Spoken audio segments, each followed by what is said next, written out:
Né, ainda tem grupo que não foi. É legal, dá uma saudadezinha assim de ir para a escola e tal, de rever o prédio, as pessoas e tal. Tem o famoso almoço, que sempre é bem gostoso, né, na Belmiro.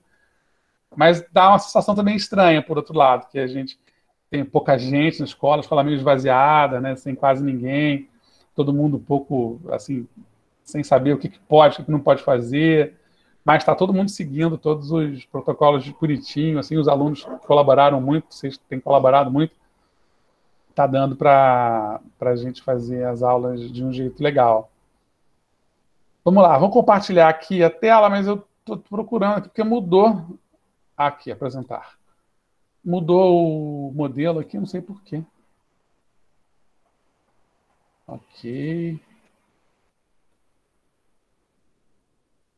Pronto. Vocês estão vendo, meninos? Só dá essa confirmada aí para mim. Sim. Então, beleza. Vamos lá com a Rússia. A Sim, Rússia. sim, sim, sim. Tá, ali, galera. A Rússia é o país mais extenso do mundo, todo mundo já sabe disso. Faz fronteira com países europeus e asiáticos. É banhada pelos oceanos Pacífico e Ártico. Para a gente, aqui no Brasil, a sensação é que está ao contrário, né? Não tem nenhuma fronteira com o Atlântico, não tem. Né, eles estão lá em cima, no extremo leste, assim, né? Muito. Então, bem nordeste, estão no sentido nordeste do mapa mundi tradicional, do planisfério. É, a sua paisagem inclui desde a tundra e florestas até praias subtropicais. Né? Eu já falei uma vez que eu vi um vídeo de uma moça russa sendo entrevistada em que o sujeito perguntava muito para ela sobre o frio, e ela dizia, não, mas a Rússia é quente, eu vim de uma região quente, uma região de praia, e o cara insistia na história do frio siberiano, como que se a Sibéria fosse toda a Rússia. Né? E a menina era da Crimeia, na região bem mais ali sudoeste da Rússia, uma região mais quente mesmo, tem praia ali no Mar Negro e tal, que é uma região de calor, onde até o Brasil jogou a Copa do Mundo e tal, foi sede do país, né? Espera aí que tem alguém querendo entrar. Cadê? Cadê você? Não, tá aqui. Lucas Barbosa. Pronto. Voltando.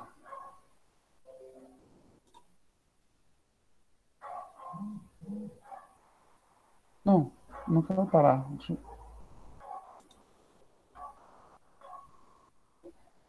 Voltou, né?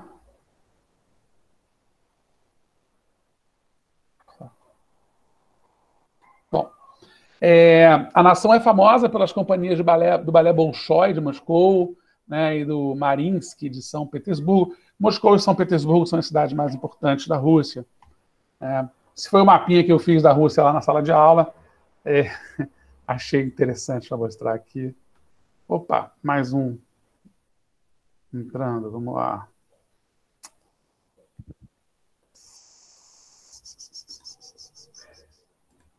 Ok, Yasmin. Ok, voltando. Bom dia, professor. Bom dia, filho. Bom Vamos dia, lá. desculpa o atraso. Desculpado. É que tinha que correr para poder chegar na Rússia, né? Quase que você perde o avião. A Rússia é o maior país do mundo em extensão territorial, localizando-se em dois continentes simultaneamente, né? Na Europa e na Ásia. Apesar de ser uma das nações mais populosas do planeta, dispõe de baixa densidade demográfica. A população da Rússia é bem menor do que a do Brasil, por exemplo. O Brasil hoje está com 212 milhões de habitantes, a Rússia tem 145 milhões de habitantes, o que seria uma população grande. Mas, em se tratando de um continente, de um país, né, que é continental, tem 17 milhões de quilômetros quadrados, acaba que na conta a densidade demográfica desse país é muito baixa. Né? Mas tem algumas cidades muito populosas, como Moscou, São Petersburgo, né? Só que mais da metade da Rússia é localizada em uma região muito árida, né? Muito difícil, muito fria.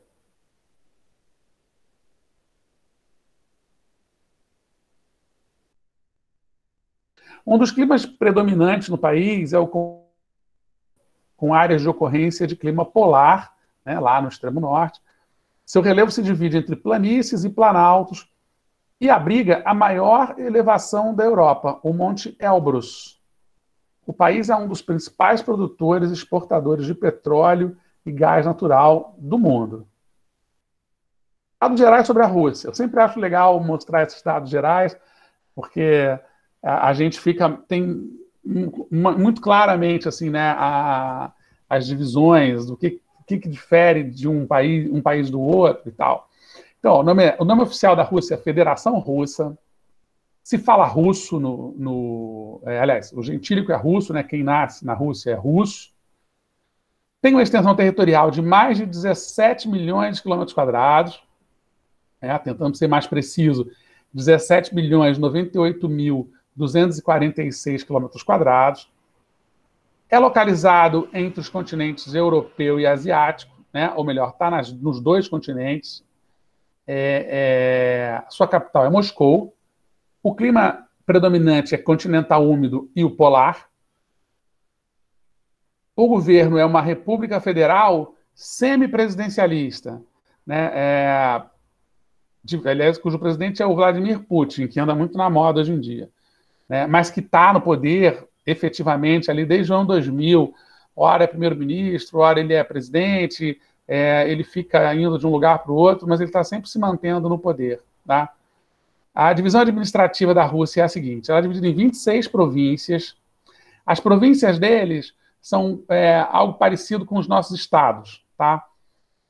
Portugal também é dividido em províncias, muitos países são divididos em províncias, né? Tem pouco menos de autonomia em relação à federação à moda estadunidense, né? Em que você tem os estados, como o Brasil, como os Estados Unidos, mas na prática é mais ou menos a mesma formatação, tá? Que eles chamam de oblast. São 21 repúblicas, e essas repúblicas são muito confusas, porque são regiões que têm autonomia própria de ação, mas que respondem à Rússia, no final das contas. Tá? Respondem ao governo russo, administrativamente, politicamente. Tal. Tem 4 distritos autônomos, os okrugs, 9 territórios, 2 cidades federais, se eu não me engano, justamente são Moscou e São Petersburgo, uma província autônoma, e o idioma falado em todos esses lugares é o russo. Tá?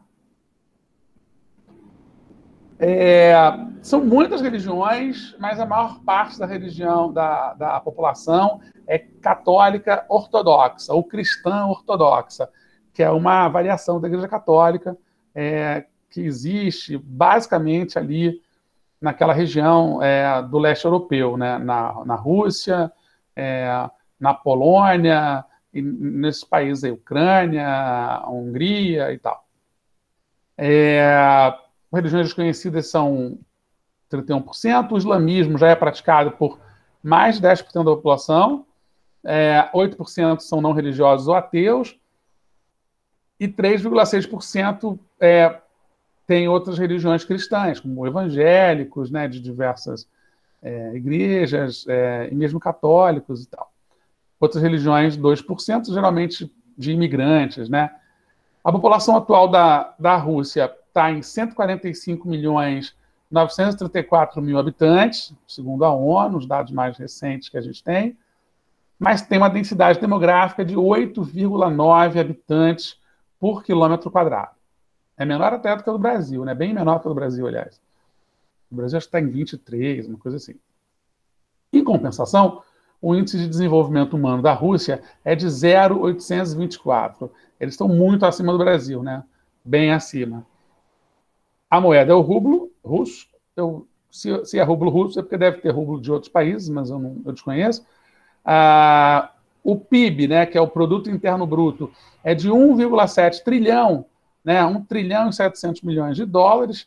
É um PIB relativamente alto, coloca a Rússia ali entre as 15 maiores potências do mundo, mas, por exemplo, é infinitamente menor do que o do Brasil, né? É bem menor do que o do Brasil, que está ali entre as 10 maiores potências do mundo, e é infinitamente menor do que a Alemanha, Japão, China e Estados Unidos, que são os maiores PIBs do planeta. Tá? O PIB per capita, né, ou seja, esse produto interno bruto, a divisão desse produto interno bruto por pessoa na Rússia gira aí em torno de 11 mil dólares, no Brasil gira em torno de 6 mil dólares, né?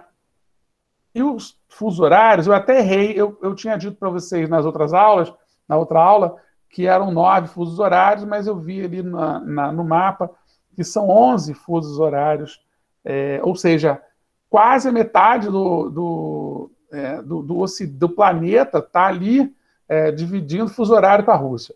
Né? Você tem uma diferença de 11 horas do extremo oeste ao extremo leste da Rússia. O que indica o tamanho desse país, é gigantesco. Tá? Essa é a bandeira da Rússia.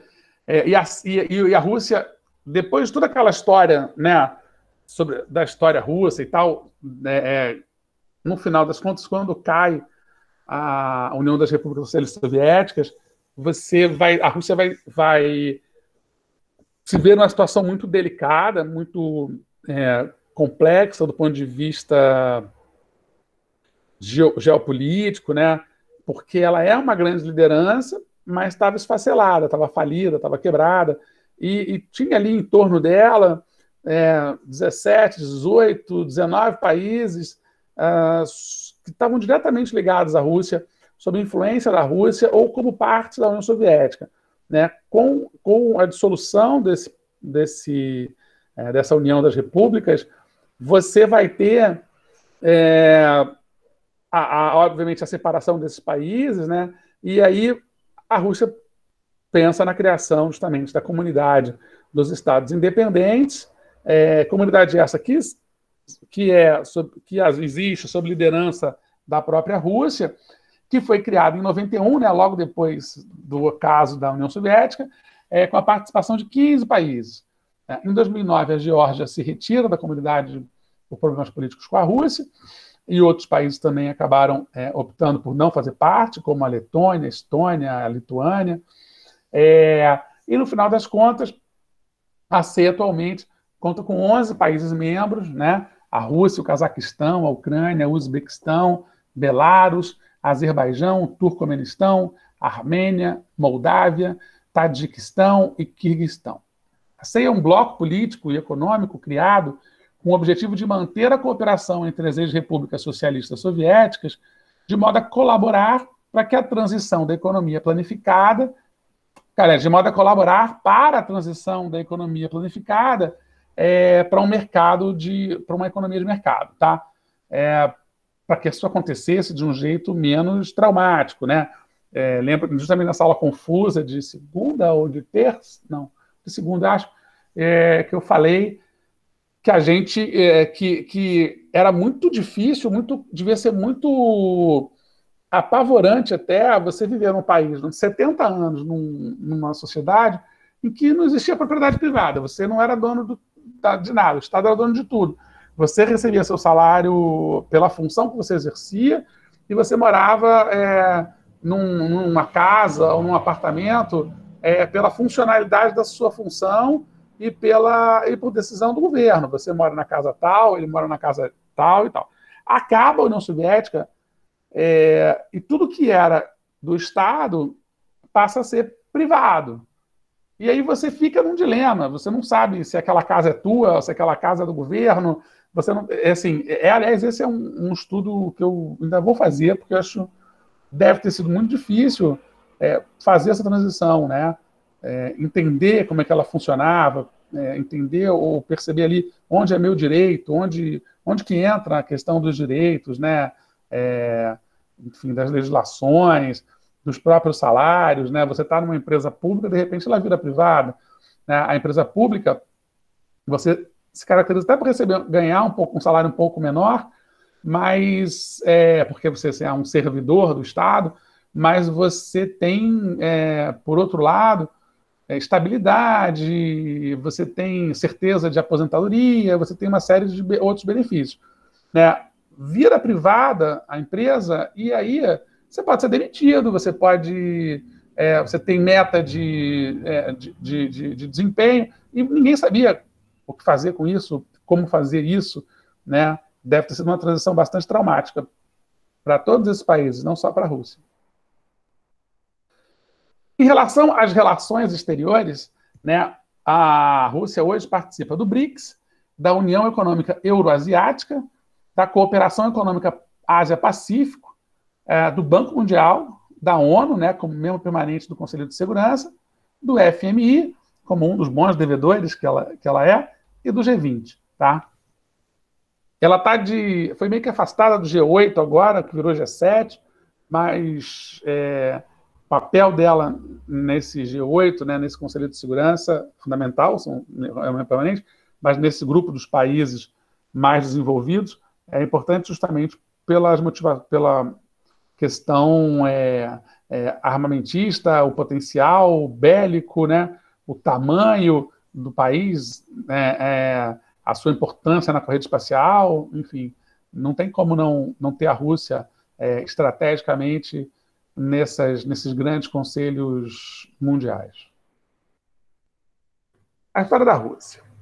A ocupação do território russo foi acontecendo gradativamente à medida que diferentes povos se instalavam na extensa área do país. A anexação de novos territórios ocorreu principalmente a partir do czarismo, né, dos czares, dos imperadores czaristas, que teve início em meados do século XVI. Esse sistema teve fim apenas com a Revolução Russa de 1917. Esta, por sua vez, aconteceu ao mesmo tempo em que se desenrolavam os conflitos da Primeira Guerra Mundial, que repercutiram em território russo de forma a acelerarem as revoltas populares. As transformações no sistema político do país, decorrentes dos eventos de 1917, deram origem à União das Repúblicas Socialistas Soviéticas, o RSS, que virou um folclore, virou cultura pop, que está estampada nas camisas, né, que a versão de URSS em russo é CC, CP, e você vê aí um monte de camiseta e tal. De futebol, essas coisas retrô, tem muito essas roupas. Com o fim da Segunda Guerra Mundial, o mundo se viu imerso na chamada Guerra Fria, um conflito de cunho político e ideológico entre Estados Unidos, que era representação máxima do bloco capitalista, e a União Soviética, que era a representação máxima do bloco socialista. Fatores internos associados à economia e ao regime político dificultaram a continuidade da União Soviética, e reformas levadas a cabo entre os anos 80 e 90 conduziram ao fim do bloco e à reabertura econômica da Rússia. Eis aí um mapa. Olhem, reparem como o meu mapa foi bem feito. Bem parecido com o mapa da Rússia. Mas aqui, ó, olha a quantidade. Aqui são os países europeus que fazem fronteira com a Rússia, tá? Que vai até aqui, mais ou menos, Azerbaijão, né? E aí aqui você tem os países asiáticos que fazem fronteira, que são países grandes também, né? O Cazaquistão, a China, a Coreia, a Mongólia, a Coreia do Norte, aqui em cima, aqui no cantinho, né? A Rússia tem problemas geopolíticos sérios com o Japão, porque o Japão reivindica umas ilhas aqui que a Rússia tomou conta depois da guerra. Aqui em cima é o tal do Estreito de Bering, bem aqui em cima. A gente aqui está quase colado com o Alasca, que já é no nosso continente, né? Que foi parte da Rússia até 1863, quando os Estados Unidos compraram o território. Que realmente, para a Rússia atravessar, ter um território ali era necessário. Hoje em dia, talvez eles se arrependam, porque o Alasca também tem muito petróleo, também tem muito gás, tem muita coisa, tem muito minério e tal, pode ser interessante. A Rússia tem várias ilhas aqui grandes, ó, e há uma questão política aqui em relação a essas ilhas, porque quanto mais você avança para dentro do Oceano Ártico, mais você avança para dentro do mar territorial, que permite que você explore esses territórios, né? Mas a gente tem, eu acho que 370 quilômetros de distância de mar territorial, qualquer país que tenha saída para o mar. Ou seja, até 370 quilômetros na área dentro é território daquele país, depois são águas internacionais. Então, você só pode explorar as águas até esse lugar. Então, os caras ficam, né, se brigando por ilhas no meio do Oceano Ártico, né, brigas aqui entre a Rússia, a Finlândia e a Noruega e tal, a Dinamarca por causa da Groenlândia, o Canadá, e a Islândia, porque justamente se eles detêm esse pedaço de terra insular, eles têm mais 370 quilômetros para cada lado para poder continuar fazendo suas buscas, né? E a busca é de petróleo, é ouro negro, né? Estão procurando petróleo no mundo inteiro. Desde os anos 80 que se fala de uma crise do petróleo, desde a primeira grande crise do petróleo, né, de 73, que se fala que o petróleo tem um fim, tem uma data de validade, que vai acabar o petróleo no mundo, etc. Lá se vão 50 anos quase, né? 73, 47 anos, e esse petróleo não acabou. É claro que ele ficou muito mais caro, é claro que alguns países foram obrigados a abrir suas reservas ao máximo, como a Arábia Saudita faz, mas também se descobriu muito petróleo. À medida que países como o Brasil, né, a partir da Petrobras, conseguiram desenvolver petróleo em alto mar, desenvolver prospecção de petróleo em alto mar, outros países também acabaram entrando nessa mesma jornada de achar petróleo nos oceanos, você começa a achar mais petróleo, e países como a Venezuela se tornaram grandes exportadores de petróleo, o Brasil se tornou autossuficiente em petróleo, a Rússia se tornou a maior produtora de petróleo do mundo, né? Muito em função desse petróleo em alto mar.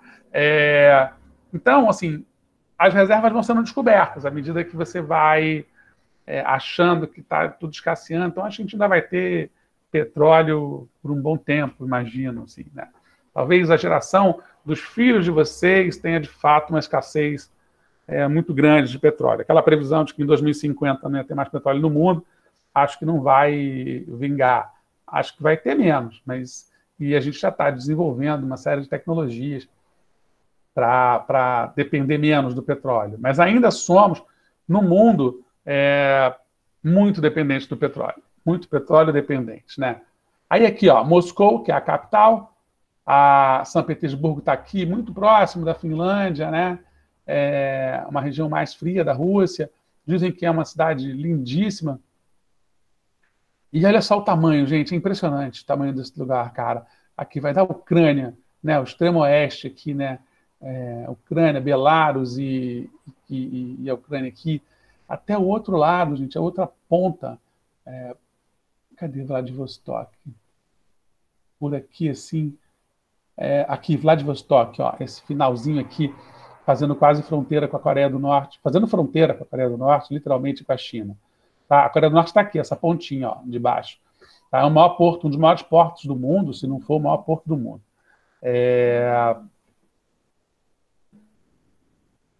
Peraí, só um minutinho, gente.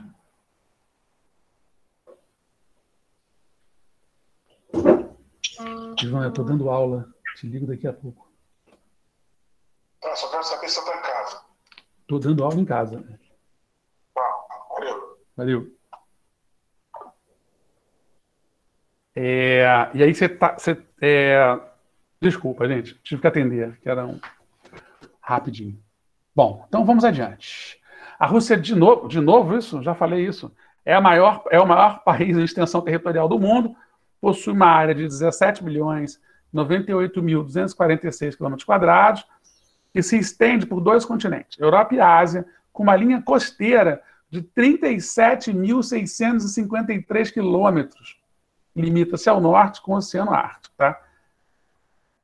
Eu não fiz essa pesquisa não, gente, mas eu desconfio que seja a maior linha costeira do planeta. Tá? É muito, muito grande. A oeste do território russo fica na Europa e faz divisa com os seguintes países: Noruega, Finlândia, Estônia, Letônia, Belarus, Ucrânia, Geórgia e Azerbaijão. Ninguém precisa decorar essas coisas, mas é legal a gente ter mais ou menos uma ideia. E também, quando vocês forem jogar a dedanha, ó, tem um monte de letra aí legal para vocês botarem de país que vocês podem ganhar lá a nota máxima. Né? Ninguém é que vai saber que tem Estônia, Letônia, Belarus, né? Vão até dizer que é mentira, né? Que não é país. Mas vocês vão lá e mostram. Né? Mostra meu vídeo, inclusive. A porção asiática do território russo, além de parte do Cazaquistão, faz fronteira com a Mongólia, China e uma estreita faixa da Coreia do Norte. Os Montes Urais fazem, às vezes, de fronteira física aos continentes europeu e asiático, separando a Rússia em ocidental e oriental. Olha aqui. Aqui, nesse mapa parcial, né, do mundo, você tem aqui essa fratura enorme, está vendo? Que são justamente os Montes Urais, que vai de ponta a ponta na Rússia. Divide literalmente, né? Um dos túneis, acho que quando foi construído, talvez o maior túnel do mundo, hoje em dia não, mas um dos maiores túneis do planeta está exatamente aqui, né? Fazendo essa ligação entre a Rússia Ocidental e a Rússia Oriental. E aqui um mapa, ó, um desenho, uma foto dos Montes Urais, essa cadeia, né, essa cordilheira que vai embora, vai longe, né, comprida pra caramba. O clima é o seguinte: a extensão longitudinal da Rússia proporciona a ocorrência de diversos tipos climáticos, os quais possuem maior influência da continentalidade e das altas latitudes, né? Ele é muito largo, é um continente muito comprido, assim, muito comprido, né? Então você vai ter uma influência muito grande da continentalidade, do clima continental mesmo, né? O clima continental úmido é predominante na sua parcela ocidental, marcado por temperaturas amenas e pelos maiores índices de precipitação do país, que variam entre 600 milímetros e 700 milímetros. Tá? O sudoeste, por influência do relevo montanhoso, é caracterizado por alta amplitude térmica, responsável por invernos muito frios e verões quentes. Né? O norte da Rússia é marcado pelos invernos rigorosos, temperaturas baixas na maior parte do ano e baixos índices de precipitação. Nessas áreas predominam os climas subártico e ártico, ou polar. É onde se localiza a região da Sibéria, em que os termômetros marcam até menos 43 graus Celsius. Ou seja, você tem lá na Sibéria menos 40 graus, uma temperatura, um frio do cão, né? Um frio impossível até de viver, né? Se você não estiver muito adaptado ali aos rigores desse inverno, que geralmente é muito longo. E você tem lá no sudoeste, como eu tinha falado antes, né? Climas amenos, verões quentes, né? Clima de praia, eventualmente, nessa região. O que a gente não consegue nem imaginar, né? Colocar o nosso imaginário, assim, né? Da Rússia. Essa coisa do imaginário é muito interessante, ela é muito impactante, né? Quando a gente conhece e desfaz ele. Eu sempre falo da Ásia isso, né? A gente, quando pensa da Ásia, a gente lembra de chinês, japonês, a gente nunca lembra de árabe, a gente nunca lembra de judeu israelense, está todo mundo na Ásia. Né? E a gente sempre se reporta, assim que falar, vamos para a Ásia. A gente pensa nessas figuras do Oriente, do Extremo Oriente, né? A gente pensa no Japão, na China, às vezes na Índia, mas também não passa tanto. Eu acho que é muito forte a imagem daquele cara de rostinho redondo, de olhinho puxado, quando a gente pensa em Ásia. O relevo russo pode ser compartimentado em dois domínios. O primeiro deles é o das planícies, estendendo-se do oeste até as terras centrais do país. Uma das exceções é a Cordilheira dos Montes Urais, onde a maior elevação atinge a marca de 1.895 metros. Fica ainda no sudoeste russo o Monte Elbrus, maior elevação da Rússia e o pico mais alto da Europa, com 5.642 metros. Tá? Já está numa região lá para baixo, né, no sudoeste, se você olhar no mapa mundi, ela começa ali pelo Monte Elbrus, e se você traçar uma linha em diagonal, você vai chegar lá no Nepal, que está onde? Está o quê? O Himalaia, né? As maiores cadeias, a maior cadeia de montanhas do mundo. Então, assim, é uma região de montanhas altas ali mesmo, já está mudando, né, geograficamente, saindo de um condicionamento europeu, né, para um condicionamento ali de Ásia Central, descendo ali para aquele sudeste asiático. No leste, por sua vez, o relevo é acidentado, marcado pela presença de planaltos. A altitude média do extenso território russo é de 600 metros, ou seja, é um continente toponimamente baixo, né? Continente não, um país. A Rússia é tão grande que vira e mexe a gente chama ele de continente. A vegetação é uma área da parcela setentrional da Rússia é essencialmente coberta por gelo, sendo desprovida de vegetação. À medida que se encaminha para regiões com temperaturas mais amenas, a paisagem se altera. A cobertura vegetal do país é marcada pela presença de espécies características dos biomas tundra e taiga. Nas latitudes mais baixas, encontram-se áreas cobertas por florestas temperadas deciduais, como essa aqui da imagem. Florestas abertas, né? bem esparçadas, assim, com árvores grandes. Hidrografia. Um dos principais rios do país é o rio Volga, também o mais extenso da Europa, com 3.530 quilômetros. Besteira, né? Metade do Amazonas. O Lena consiste no maior curso d'água da Rússia, com 4.400 quilômetros. Outros importantes rios que banham o território russo são o Ob, o Ienisei, o Amur e o Don. Tá?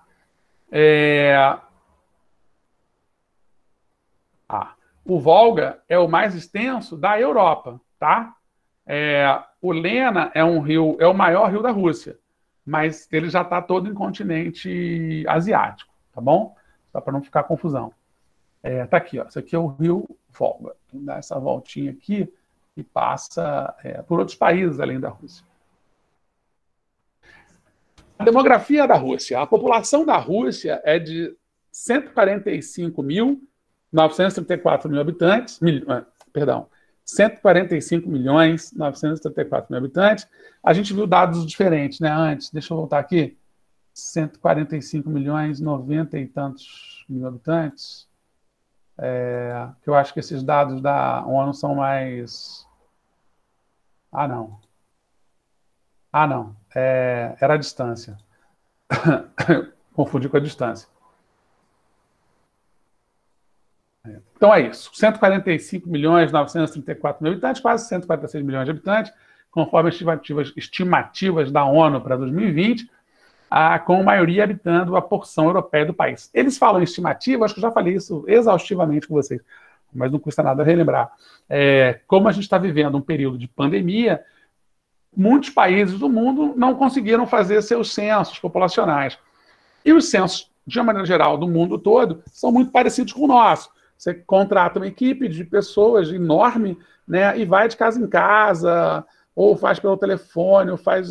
Enfim, criam-se várias estratégias, mas você tem que comprovar que essas pessoas existem, onde elas existem, se moram, onde moram, como moram, né? E aí você faz um mapeamento do país. Como é um negócio gigantesco, hercúleo, a gente geralmente faz a cada 10 anos, ainda mais em países grandes como o Brasil, a Rússia. Imagina a dificuldade de fazer um censo na Rússia.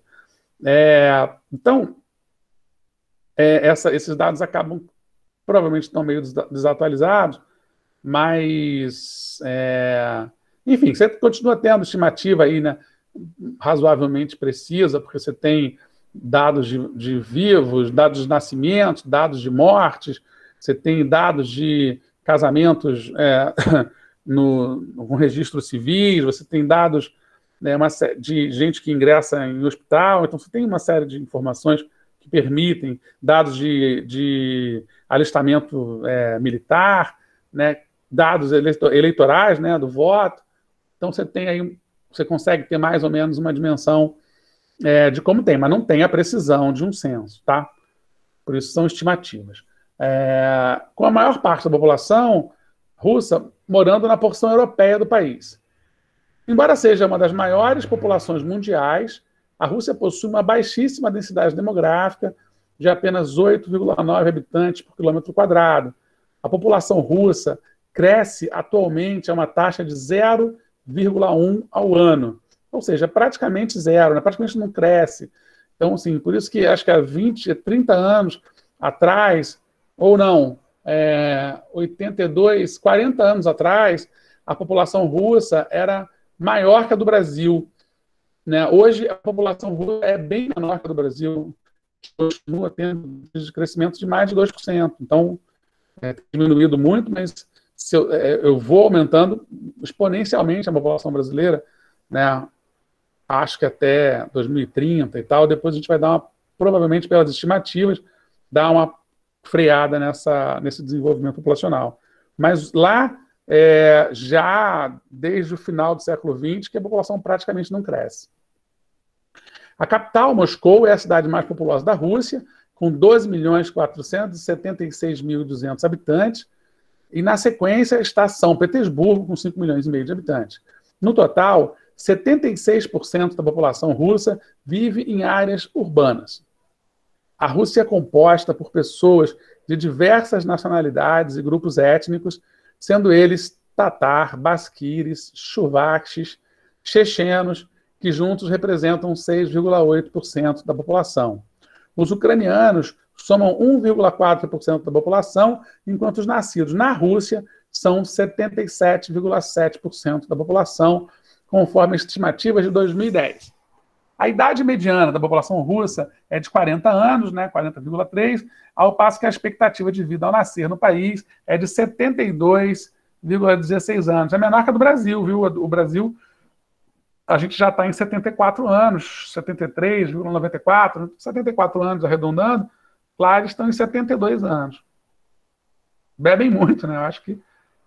Aliás, a bebida é um problema na Rússia. A gente brinca muito que bebem muito, tomam muita vodka, mas é um dos países, se eu não me engano, é o país que tem maior quantidade de alcoolismo num planeta, né? Você tem uma parcela significativa da população viciada em álcool. E os caras bebem vodka, né? Não é uma cervejinha no final de semana. A vodka que quase a metade da garrafa é álcool puro, né? Então, é brabo. A economia russa. O PIB da Rússia é de aproximadamente 1,7 trilhão de dólares.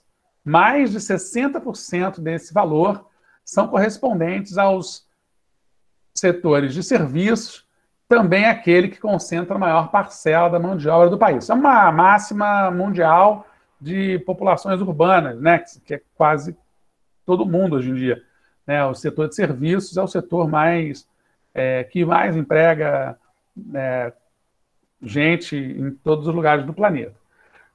O setor secundário representa 32,7% do PIB russo.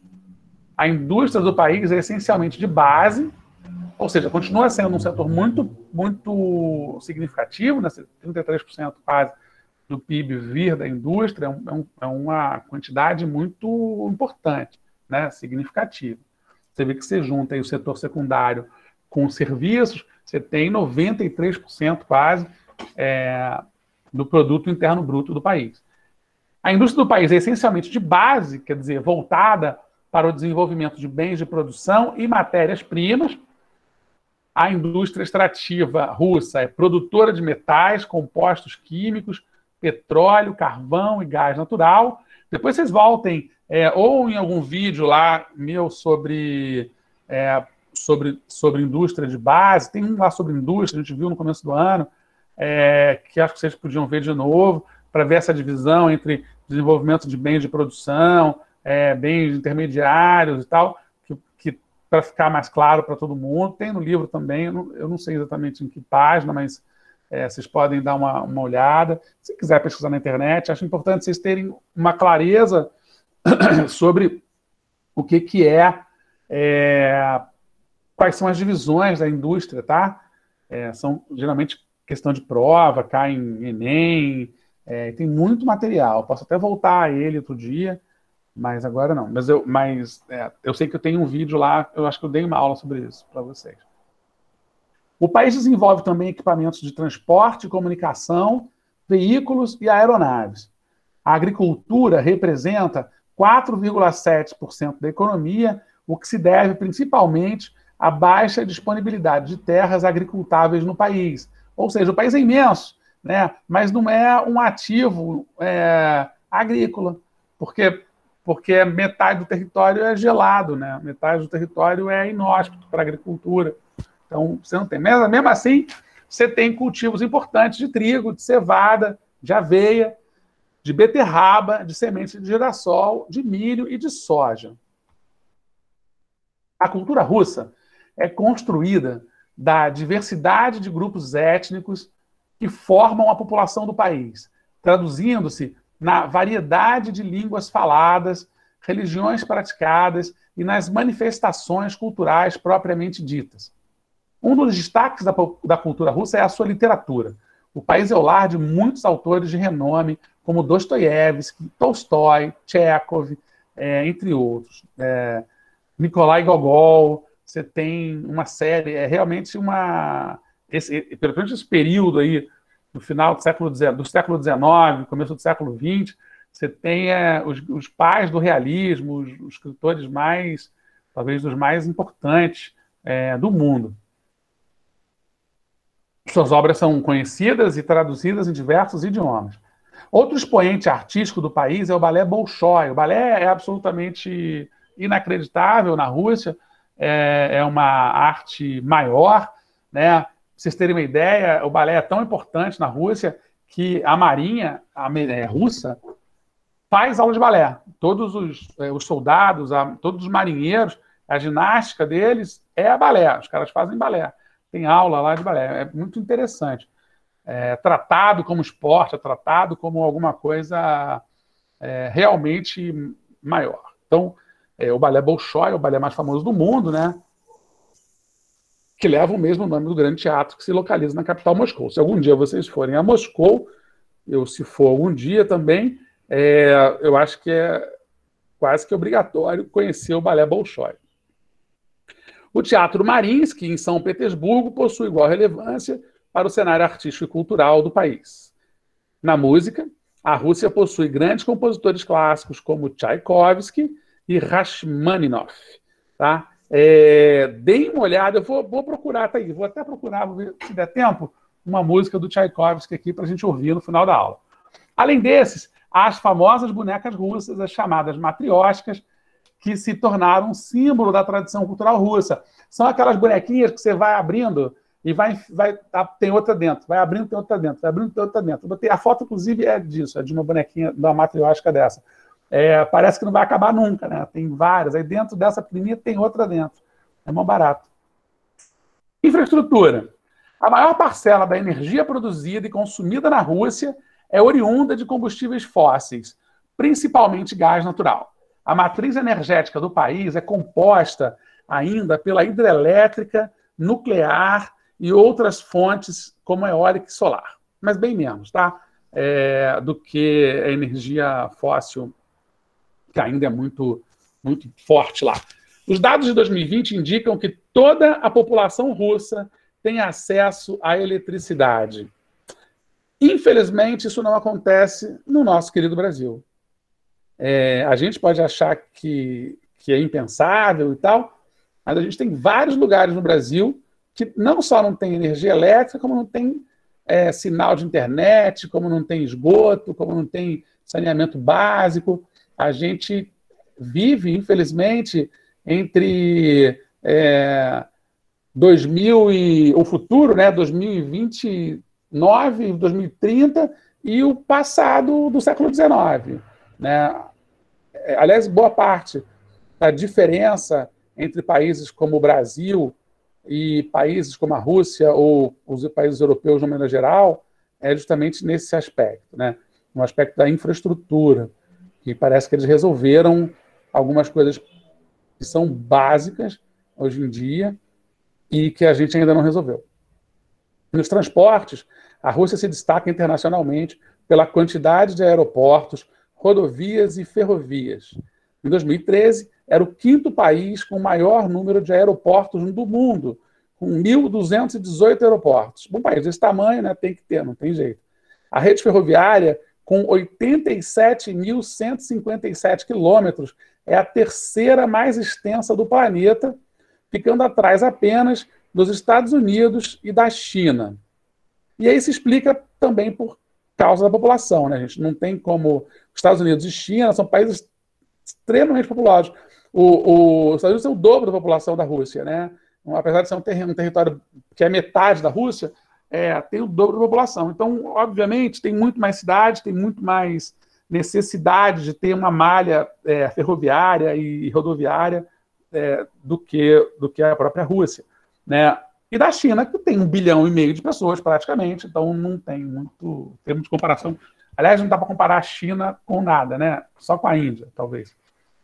A malha rodoviária do país totaliza mais de 1.283.387 quilômetros. É 1/8 do Brasil. Muita coisa. É muita coisa. O governo da Rússia. A Rússia é uma república federal, semipresidencialista.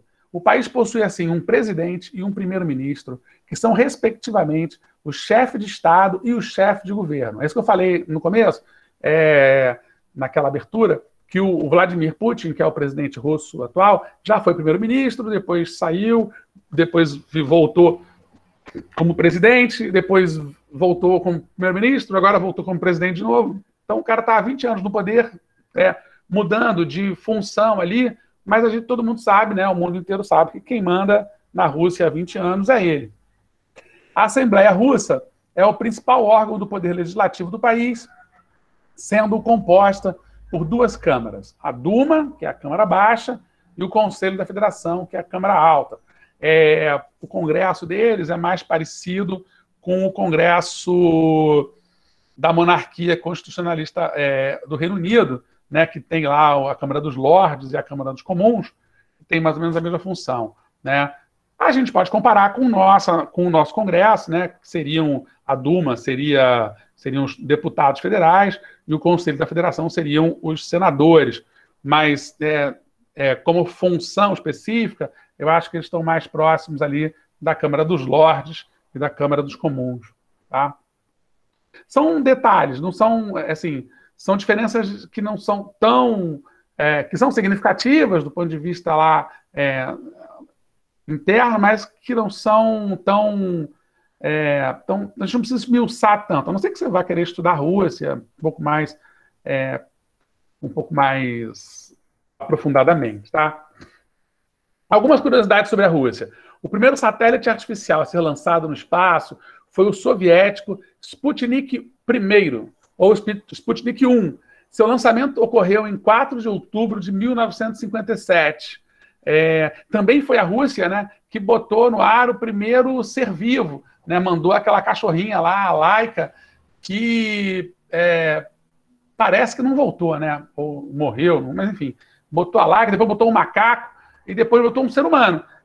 O primeiro ser humano a circular pelo espaço também foi o Yuri Gagarin, né, russo, que foi responsável pela frase que o mundo inteiro repete até hoje: a Terra é azul, né, foi o primeiro que viu de fora.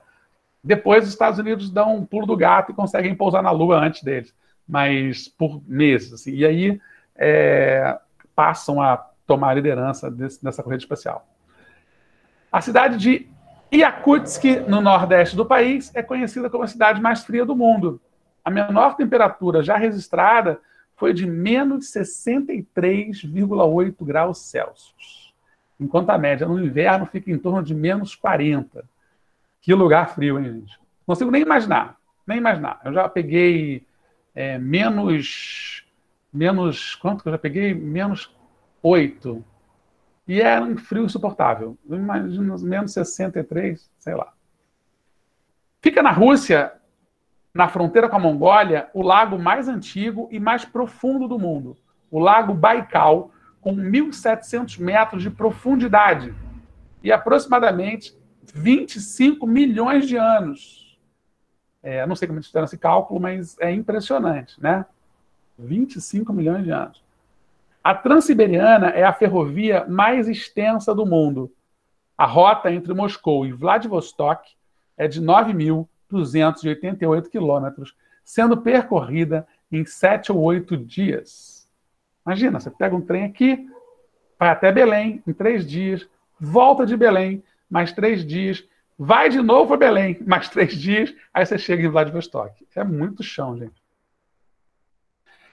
Voltando um pouquinho só à história da SEI, a Comunidade dos Estados Independentes é uma organização governamental fundada no dia 8 de dezembro de 1991, composta pelas antigas repúblicas soviéticas e, de certa forma, sucessora parcial da antiga União Soviética. Inicialmente, essa comunidade estava composta por 3 membros apenas, a Bielorrússia, a Ucrânia e a Rússia. O emblema simboliza a aspiração por uma sociedade igualitária, unidade, paz e estabilidade, além da cooperação entre os membros para se chegar à prosperidade. O fundo azul, comum em diversas bandeiras internacionais, representa o céu e a paz, e o círculo amarelo significa luz e vida. Que estão os países que compõem a SEI, né, junto com a Rússia. Botei só porque eu achei bonitinho, achei legal de fazer. No dia 8 de dezembro de 1991, então, foi criada a Comunidade dos Estados Independentes, cujo objetivo principal era estabelecer um sistema econômico e de defesa entre as nações da extinta União Soviética. Como já disse antes, os primeiros integrantes do bloco foram a Rússia, a Bielorrússia e a Ucrânia. A Comunidade dos Estados Independentes atualmente integra 11 repúblicas que pertenciam à União Soviética. São elas a Rússia, a Ucrânia, Belarus, Cazaquistão, Armênia, Azerbaijão, Moldávia, Quirguistão, Tadiquistão, Uzbequistão e Turcomenistão. Todos eles estão presentes nas reuniões da SEI. E a Rússia também faz parte, ela faz parte de vários blocos, como a gente viu lá no começo. Mas do BRICS é importante a gente conhecer, porque é um bloco do qual o Brasil também faz parte. Tá? Falei também isso na aula passada, mas achei importante trazer de volta. BRICS é um termo utilizado para designar o grupo de países de economias emergentes formado por Brasil, Rússia, Índia, China e África do Sul. BRICS é um acrônimo, ou seja, a junção das iniciais das palavras que formam o termo. Tá? Seu criador é o economista britânico Jim O'Neill, do grupo financeiro Goldman Sachs, que em 2001 tentava encontrar uma forma de traduzir o crescimento econômico que seria protagonizado naquela década por Brasil, Rússia, Índia e China. Realmente, a primeira década do século XXI foi a década desses países. A gente nadou de braçada, a década que o presidente Lula pegou uma economia muito estabilizada, muito estável, e transformou o Brasil na 7ª maior economia do mundo. Né? Então, assim, o Brasil, a Rússia, a China e a Índia vinham num crescimento grande, a expectativa, na verdade, de crescimento era extraordinária, e de fato ela aconteceu até 2008, quando veio a crise, aquela crise americana, novamente, dos seguros, quase um crash da Bolsa de Nova York de novo, e essa crise de 2008 abalou muito as estruturas de vários países. Acho que o Brasil, desses todos, foi o que mais sentiu, e realmente entrou num processo recessivo, né, que a gente está vivendo até esse presente momento. Infelizmente, a pandemia impossibilitou que a gente também voltasse a crescer, e muitos economistas, inclusive, chamam essa década que a gente viveu até esse ano, aqui, até ano passado, de a década perdida, porque do ponto de vista econômico, a gente foi muito mal, a gente foi piorando, e eu suponho que esses outros países também um pouco isso. Assim, a China diminuiu muito seu crescimento, a China vinha um crescimento único na história do mundo, assim, um crescimento absurdo, econômico, que deu uma diminuída bem grande. A Índia, ela tem um desenvolvimento econômico bastante grande, mas é um desenvolvimento meio seletivo, porque você tem lá 1 bilhão e 400 milhões de pessoas quase, e você dedica esse desenvolvimento a uma parcela da população que é maior do que o Brasil, né, de 300 milhões de pessoas, mais ou menos, mas você meio que exclui mais de 1 bilhão de pessoas, e eu acho isso muito esquisito, assim, muito estranho do ponto de vista humano, né, sem nenhum projeto de distribuição de renda e tal. E aí você acaba incluindo a África do Sul nessa história, porque foi o país que melhor se desenvolveu na África, que tem apresentado dados muito positivos, inclusive, sobretudo depois que acabou, né, o apartheid, que, enfim, você teve uma possibilidade de ascensão dos negros à sociedade civil ali, né, aos direitos de cidadania daqueles países, daquele país, né, que sofria muito com isso. Peraí, deixa eu ver quem é que saiu aqui.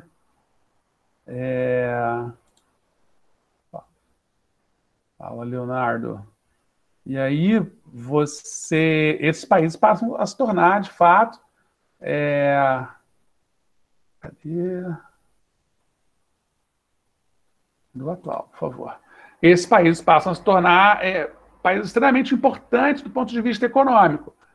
Qual foi a ideia? Então, esses países se juntaram e construíram um bloco econômico, um bloco transcontinental, um bloco que não tem uma referência local, que não é de fronteira, como é o Mercosul, ou a União Europeia, ou o NAFTA, né, ou o próprio SEI, que a Rússia faz parte, né, montaram esse bloco. Países enormes, países com populações muito grandes, né, claro que incomparáveis com a China e com a Índia, mas populações grandes, países em desenvolvimento com problemas muito grandes de qualidade de vida e tal, tentando resolver seus problemas internos, mas com PIB bem altos e podendo se autoajudar.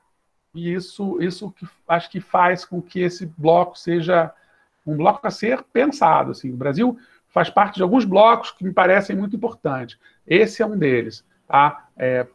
O CPLP é outro, o Mercosul é outro, né? E o Brasil precisa estar muito conectado a esses, do ponto de vista das relações internacionais, a esses blocos, porque são blocos em que, no caso do Brasil aqui no BRICS, não é um papel de liderança, mas no caso do Mercosul e da CPLP é. Tá? Bom, por conseguinte, empregou-se a expressão BRIC, né? E a partir de 2009, com o ingresso da África do Sul, esse acrônimo incorporou o S e o bloco se tornou BRICS, que é o Vladimir Putin. Na reunião, a Rússia atualmente é a presidente do BRICS, então eles tomam as decisões. E aqui a última reunião que teve, que está com o presidente Bolsonaro junto, né? São os presidentes de cada um dos países. Ele não dá muita bola para esses blocos econômicos e tal, mas, enfim, é o presidente atual e ele é o nosso representante. BRICS, Brasil, Rússia, Índia, China e South África. Está aqui ó, a localização espacial desses países, olha a quantidade, olha o pedaço de mundo que esse bloco representa, tá vendo? É um pedaço imenso do mundo.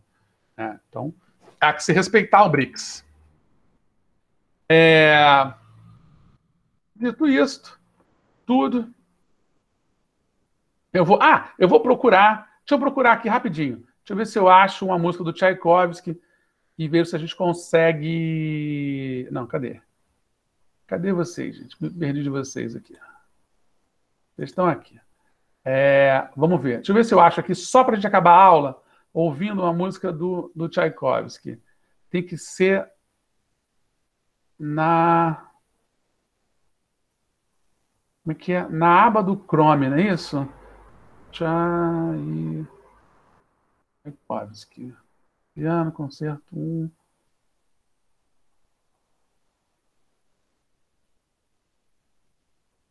Vamos ver se dá para ouvir, gente.